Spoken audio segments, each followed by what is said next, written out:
I really wanted to talk to you this week because it's a difficult subject, this, for me as a white man to raise.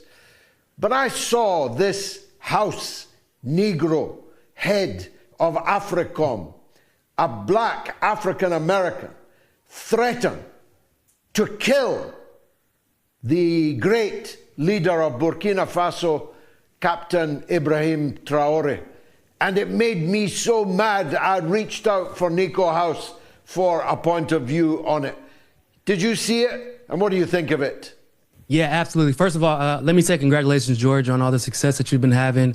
It's well-deserved. I mean, from the guests to the topics that you cover, I feel like it's not really that many people giving so much diversity. And I know that Piers Morgan is trying his best to copy you, but, you know, it doesn't quite hit the same when you're not as dedicated to the truth as a presenter as you are. So let me just say congratulations on that. And yeah, absolutely. I saw Lingley's comments about Ibrahim, how he's supposedly using the gold reserves to provide his own private security. And let me just say, first of all, that's not true. Second of all, if it was true, let's be honest, wouldn't it be somewhat justified considering the fact that they continue to make attempts on his life? I mean, they just recently made another failed attempt on his life.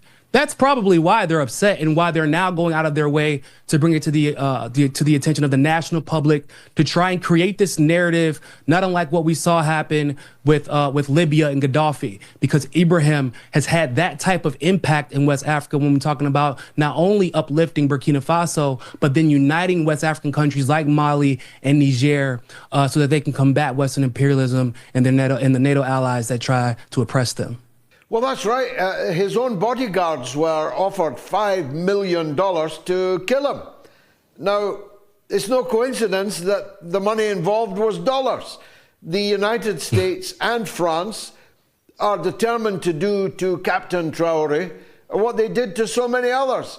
In Burkina Faso, to the great Thomas Sankara, in the Congo, to the great Patrice Lumumba, and so many other leaders that they have dispensed with extreme prejudice because their own interests were threatened by an African leader who's actually governing in the interests of his own people and not of the empire.